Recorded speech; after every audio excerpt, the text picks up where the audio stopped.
से JIT ने तस्वीर लीक की, उस पे हमने बात की। जिस तरीके से फ़ोन टैपिंग हुई, हमने उसकी बात की। हमने सवाल उठाए कि JIT के पास ये मैंडेट कहाँ से आया है कि वो फ़ोन रिकॉर्ड करे प्राइवेट पर्सन्स के, वो मूवमेंट्स रिकॉर्ड करे प्राइम मिनिस्टर हाउस की। ये इख्तियार तो फेयर ट्रायल एक्ट के तहत मौजूद है, लेकिन JIT ने क्या उसको लीगली किसी तरीके से अपने मैंडेट में शामिल किया है, तो हमारे सामने रखा जाए। जिस तरीके से उनका कॉन्डक्ट था और फिर जिस तरीके से रिपोर्टिंग की गई, हमने उस पर भी सवाल उठाए। जो लोग वहाँ पेश हुए, उनके बयानात को तोड़ मरोड़ के पेश किया गया, और बावजूद उसके कि एविडेंस था,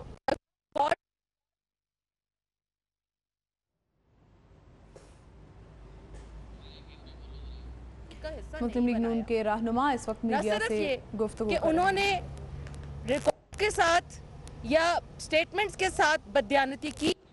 बल्कि मुस्लिम लीग नून की रहनुमा इस वक्त मीडिया से गुफ्तगू कर रही हैं। उनका कहना है कि JIT ने अपने मैंडेट से तजावुज़ किया है। JIT रिपोर्ट में जो ज़बान इस्तेमाल की गई है उसको अगर तहरीक इंसाफ की ज़बान से कंपेयर किया जाए तो बहुत मुमासलत दिखाई देती है। लगता नहीं है कि JIT रिपोर्ट किसी ब्यूरोक्रेट ने बनाई है। और उनका ये भी कहना था कि JIT ने अपने मैंडेट से तजावुज़ किया है। JIT को ये इख्तियारात नहीं है कि वो वज़ीर-ए-आज़म हाउस की मूवमेंट्स को नोट करें या फिर प्राइवेट फ़ोन कॉल्स को भी ट्रेस किया जाए या रिकॉर्ड किया जाए।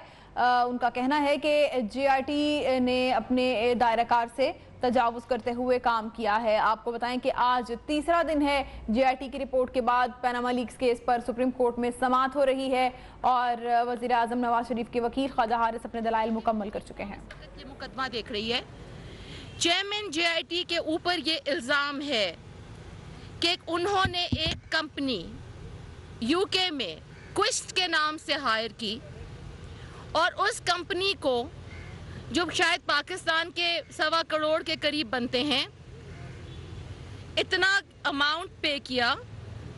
और वो कंपनी जो वेबसाइट पे डेटा मौजूद है उसके हवाले से एक डिफंक्ट कंपनी है, उसकी लाइबिलिटीज़ हैं, उसने पिछले 1 साल से कोई सेर हासिल काम नहीं किया है, और ये कि इतना पैसा जो पाकिस्तान के टैक्स पेयर के से निकला है, उनका पैसा है, ये पाकिस्तान के टैक्स पेयर का पैसा है, वो JIT के चेयरमैन ने बगैर किसी रूल्स को फॉलो किए हुए अपने रिश्तेदार, ये इल्ज़ाम है JIT के चेयरमैन पे। अगर इस इल्ज़ाम को हम तरदीद ना देखें उसकी कहीं, तो इसका मतलब है वो इल्ज़ाम सही है, और अगर वो ये इल्ज़ाम सही आता है तो उस एक प्राइवेट कंपनी को इस्तेमाल किया गया सोर्स डॉक्यूमेंट्स प्रोक्योर करने के लिए, या जो भी उसको ड्यूटी तफवीज़ की गई उसके ऊपर सवालात उठेंगे। ये जो हज़ारों सफ़ों का पलंदा आपके सामने रखा गया, अनसाइंड डॉक्यूमेंट्स, शायद हैक शुदा emails, content which is unverified, unattested, इसमें इस कंपनी का भी एक रोल मौजूद है। और अगर इस कंपनी का रोल मौजूद है तो तमाम की तमाम JIT की रिपोर्ट जो है वो एक रद्दी की टोकरी में जाने के अलावा कोई और कागज़ फराहम नहीं करती। और इन्हीं खदशात और इन्हीं सवालात की बुनियाद के ऊपर आज हमने शायद कोर्ट का भी सेंटिमेंट बड़ी क्लैरिटी से देखा, जो लीगल पॉइंट ऑफ व्यू से बात कर रहे हैं। और कोर्ट का सेंटिमेंट ये है, जो हमने उनकी ऑब्जर्वेशन से जाना, कि JIT की रिपोर्ट एक रिकमेंडरी डॉक्यूमेंट है। उन्होंने जो भी डॉक्यूमेंट्स दिए उनको परखा जाएगा उन सवालात की रोशनी में जो कि कोर्ट ने उनको मैंडेट किए थे।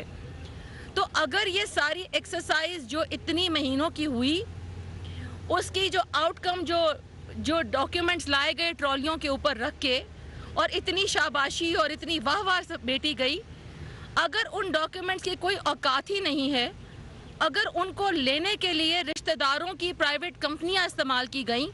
अगर इस तरह के डॉक्यूमेंट्स को हासिल करने के लिए टैक्स पेयर का पैसा लुटाया गया,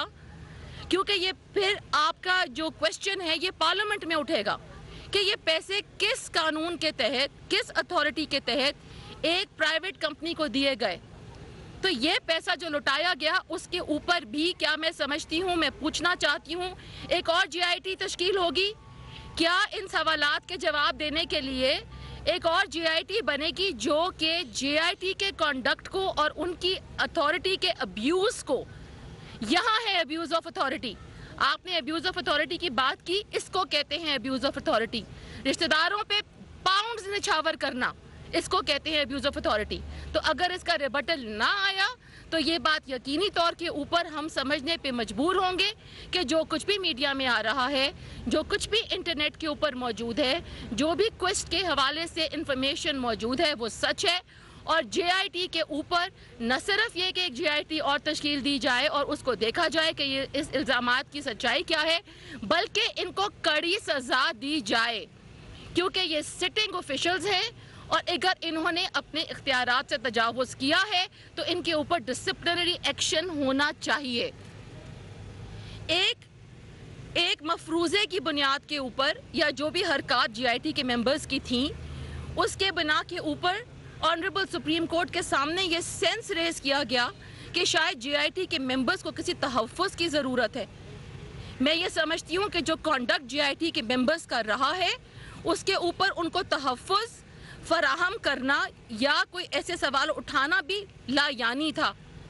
क्योंकि वो समझते थे कि उन्होंने कुछ ऐसी चीज़ें की हैं जो कानून के दायरे में उनकी पकड़ होगी, तो उन्होंने अपना एक जाली मुकदमा खुद ही कोर्ट के सामने रख दिया।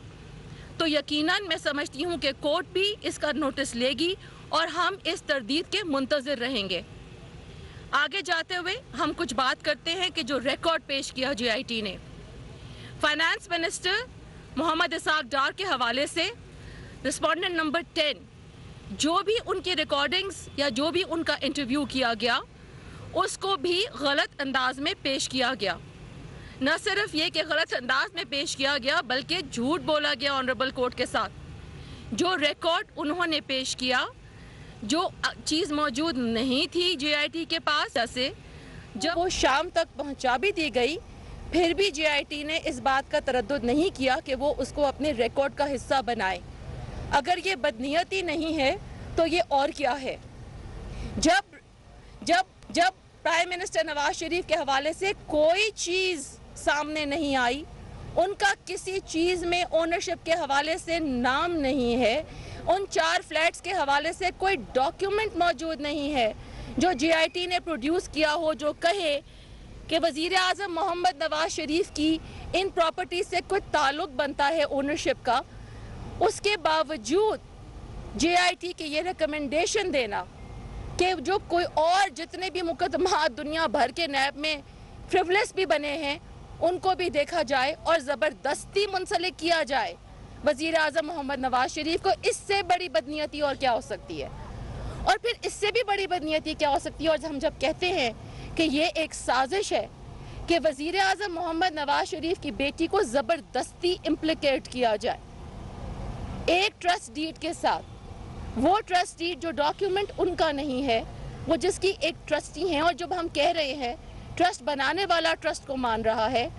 ट्रस्टी बनने वाला कह रहा है मैं ट्रस्टी हूँ, उसके बावजूद क्रिमिनल इन्वेस्टिगेशन जब प्राइम मिनिस्टर की बेटी के ऊपर रिकमेंड की जाती है तो ये इंडिकेट करती है कि वो उनको सियासी तौर के ऊपर गज़न पहुंचाने का अंदेशा रखती हैं। उनको ये डर है कि वो एक मजबूत सियासी लीडर के तौर पे उभर रही हैं और उनको गज़न पहुंचाने के लिए, उनको नुकसान पहुंचाने के लिए या किसी तौर पे डराने के लिए इस किस्म के अल्फाज, इस किस्म के डेरोगेटरी अल्फाज, इस किस्म की डेरोगेटरी रिकमेंडेशन JIT अपने डॉक्यूमेंट्स में डालती है। मैं उनसे ये सवाल करती हूँ JIT से कि मुझे बताएं कि किस तरीके मरियम बीबी जो हैं उनका ट्रस्ट डीड की बनाने से कोई ताल्लुक है। यकीनन एज अ ट्रस्टी उन्होंने साइन किए, लेकिन वो ट्रस्ट डीड के बनाने के हवाले से उन पर जो इल्ज़ामात लगाते हैं वो बिल्कुल गलत हैं और उनकी रिकमेंडेशन को हम कंडेम करते हैं और उनके वकील उसके हवाले से बात करेंगे। सो ये तमाम जो एक्सरसाइज हुई आज की प्रोसीडिंग्स में, जब बार बार हमने ये सुना ऑनरेबल सुप्रीम कोर्ट को ये रेफर करते हुए कि JIT की जो रिपोर्ट है इसको रहने दें, आप बता दें, तो इसका मतलब ये हुआ कि JIT की रिपोर्ट अब खुद भी ऑनरेबल बेंच के सामने अपनी वक़्त खो चुकी है। और अगर JIT की रिपोर्ट अपनी वक़्त खो चुकी है तो हम यकीनन इस्तदा करेंगे ऑनरेबल सुप्रीम कोर्ट से कि फिर इसके हवाले से एक ऑर्डर जारी किया जाए, और हमारी इस्तदा ये होगी कि वो ऑर्डर क्लैरिटी से कहे कि JIT की जो रिपोर्ट है उसकी जो फाइंडिंग्स हैं اگر ہم یہ بات ثابت کر پاتے ہیں اور جو ہماری صدا بھی ہے تو پھر اس کو بھی ریجیکٹ کیا جائے، کیونکہ ایسی رپورٹ جس کے اوپر اتنے سارے سوالات ہوں اور وہ پھر انٹرنیٹ پہ اتنا فریلی اویلیبل ہو جائے، یہ بھی ہمارے کنسرن کے میں اضافے کا باعث ہے۔ آج تک پاکستان کی 70 سال کی تاریخ میں جی آئی ٹی کی کوئی بھی کسی بھی قسم کی جی آئی ٹی کی رپورٹ انٹرنیٹ تو کجا کسی پبلک ڈومین میں نہیں آتی ہے، مگر یہ کیسی جی آئی ٹی کی رپورٹ ہے جو اپنے بنتے مختلف ہاتھوں میں پہلے ہی پہنچ گئی، اس کے بعد وہ اپنے آتے آتے انٹرنیٹ پہ چڑھ گئی، انٹرنیٹ پہ چڑھتے چڑھتے وائرل ہو گئی، لیکن ہماری جو گزارشات ہے، پھر ہماری جو معروضات ہے، ان کے اوپر کوئی بات کرنے کو تیار نہیں ہے۔ تو یہ ایک ون سائیڈڈ میڈیا ٹرائل ہو رہا ہے۔ میں یہ بار بار کہنا چاہوں گی، وزیر اعظم محمد نواز شریف کا ایک ون سائیڈڈ ٹرائل ہو رہا ہے میڈیا میں، جس کے اوپر ان کی اور ان کے خاندان کے اوپر سوالات اٹھانے کی کوشش کی جا رہی ہے۔ لیکن میں آپ کو یہ بھی کہنا چاہوں گی کہ کسی قسم کا میڈیا ٹرائل جو ہے، کسی قسم کا کوئی 2 نمبر طریقے سے ایک الیکٹڈ وزیر اعظم کو ہٹانے کی کوئی بھی جو سازش ہے، وہ وزیر اعظم محمد نواز شریف کے ووٹر ناکام کریں گے، وہ ناکام کریں گے انشاءاللہ 2018 میں۔ وزیر اعظم محمد نواز شریف آج بھی وزیر اعظم ہیں، وزیر اعظم محمد نواز شریف کل بھی وزیر اعظم ہوں گے، وزیر اعظم محمد نواز شریف 2018 میں بھی وزیر اعظم ہوں گے، اور انشاءاللہ خیر ہوگی وزیر اعظم محمد نواز شریف 2023 میں بھی وزیر اعظم ہوں گے۔ یہ وزیر اعظم نواز شریف کے ووٹر کا